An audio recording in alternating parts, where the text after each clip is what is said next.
ano-ano. Ipakita mo nga yun, Direk, at nasa ganoon, yan, kausap niyo po yung Kong JJ Suarez, Kong Chua, biglang yun, lumapit yung Dan Fernandez, natapik-tapik kayo eh.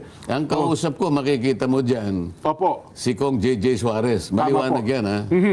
Oh. Ayun, ilang beses na kayo, tatlong beses. Tapos bigla siyang nakialam. Opo. Alam mo kung ano yung pinag-uusapan ni Kong JJ? Yung tatlo, opo. Hindi, primero si JJ lang. May binulong ako kay chairman. Opo. Pagkatapos, sabi ni Kong JJ,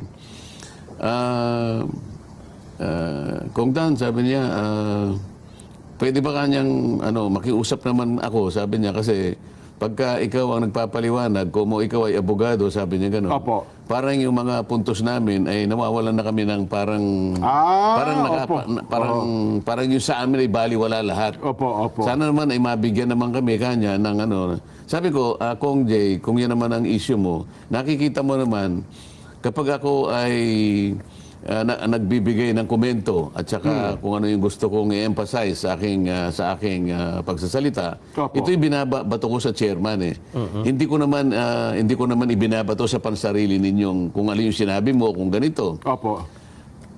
Kaya lang sabi niya, yung parang namamaliit kami, parang gano'n. So ina-assure ko siya na wag mo namang isipin ka kung gano'n kasi kailangan naman kasi ilabas natin kung ano yung legality. Hindi naman ako pwedeng kumabala doon sa nalalaman ko, sa training ko, na palaging nandun ako sa merong legal basis. So yun pala yung paksa nyo ni Kong JJ. Yun ang paksa ko kasi parang medyo nagdaramdam siya ng konti. Hindi naman siguro nagdaramdam, maring nag-voice out lang po sa inyo. Nag-voice out, maring naghihinanakit sa kasi kung halimbawa ni-raise ko ito, parang yung sinabi niya, maaring mawala ng visa. Masasapawan, parang gano'n. Maring masapawan, maring ganito. So, yun ang kanyang Sa akin naman, may konting validity. Tama pero rin kailangan naman, ipaliwanag ko na, pero kailangan din nating ihayag talaga. At sana nga, yung inisip ko na dapat pagtalunan para lumitaw kung alin talaga yung healthy discussion. Nang hindi minamaliit yung isa o maaaring nasasapawan yung iba. Wala doon sana yung punto. Kung hindi, issue for issue. Para sa ganon, ang pinaka-direction, makinabang ang tao. Lumutang sa talaga. puntong yun, yung lumilingo na siya. sa puntang yun, bigla na lang siyang nakialam. Hindi naman siya kasama sa usapan ko. Hindi siya kasama sa bigla niya akong ginanon. Sabi niya, ikaw naman, sabi niya. Nung umpisa, parang hindi niyo pa pinapansin. Di ba? Ikaw naman, kanyang ganun eh. Yung programa ko, siniraan mo ako, sabi niya. Kasi siya nagtataka, ano akong programa mo? Saan ka nagpo-program? Hindi pupunta ka kanya sa ganito, may kinausap kang mayor, alam mo naman kalabang ko yun.